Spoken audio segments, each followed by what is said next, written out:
தொடர்வது ஒரு மணிக்கான செய்திச் சுருக்கம். வணக்கம். ஆகாஷ்வாணி புதுச்சேரி செய்திச் சுருக்கம் வாசிப்பவர் கோதை நாயகி.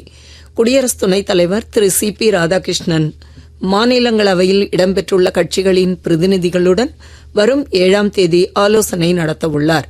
அவர் பதவியேற்ற பின் நடைபெறும் முதல் கூட்டம் இது என்பது குறிப்பிடத்தக்கது.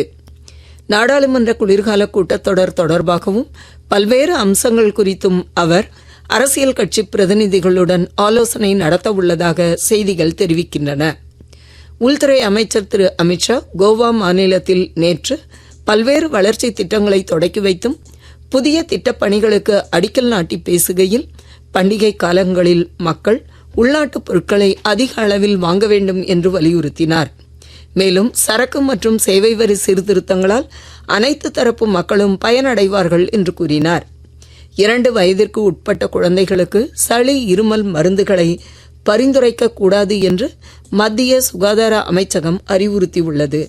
இது தொடர்பாக அனைத்து மாநில மற்றும் யூனியன் பிரதேசங்களுக்கு அனுப்பப்பட்ட சுற்றறிக்கையில் குழந்தைகளுக்கு ஏற்படும் இத்தகைய தொந்தரவுகளை உரிய மருத்துவ ஆலோசனையின் கீழ் கண்காணிக்க வேண்டும் என்று வலியுறுத்தப்பட்டுள்ளது. இந்திய கடலோர காவல் படை கப்பல் அக்ஷர் காரைக்கால் துறைமுகத்தில் நேற்று பணியமர்த்தப்பட்டது. மேக் இன் இந்தியா முயற்சியின் கீழ் கோவா ஷிப்யார்ட் லிமிடெட் நிறுவனத்தால் உள்நாட்டிலேயே வடிவமைக்கப்பட்டு கட்டமைக்கப்பட்டுள்ளது. இந்தியாவின் கடல்சார் நலன்களை பாதுகாப்பதற்கும் கடல்சார் மண்டலங்களை கண்காணிப்பதற்கும் இக்கப்பல் பயன்படுத்தப்படும்.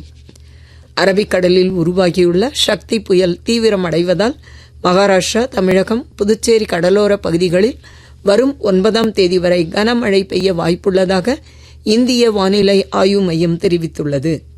புதுடெல்லியில் இன்று நிறைவடைய உள்ள உலக பாரா தடகள சாம்பியன்ஷிப் 2025 இந்தியா இதுவரை 6 தங்கம், 7 வெள்ளி, 5 வெண்கலப் பதக்கம் என மொத்தம் 18 பதக்கங்களை வென்றுள்ளது.